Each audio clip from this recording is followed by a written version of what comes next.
ห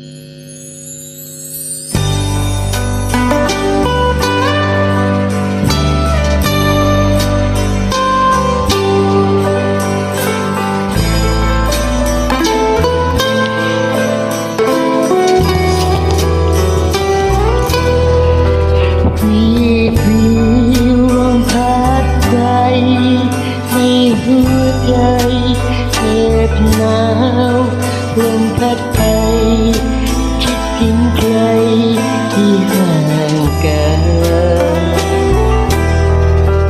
ผ่านวันเดือนเคลื่อนคล้อยไม่เลือนลอยผ่านเธอกับฉันไม่เปลี่ยนพันแปรหัวใจในคืนหนาวตั้งกองไฟในหัวใจทอดถอน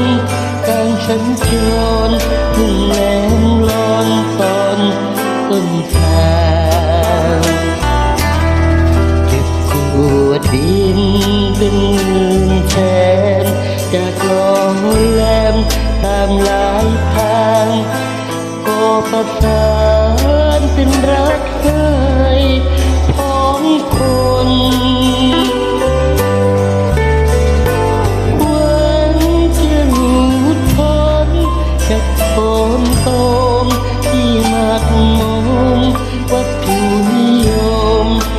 ที่ท่านกันรักเรา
ใจที่อ่อนไหวแสงไฟดังสายลม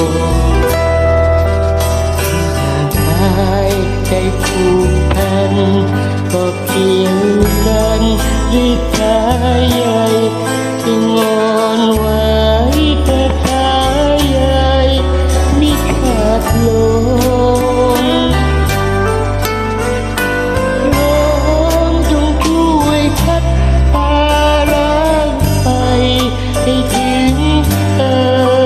มันเสมอจะรักเธอจนโลก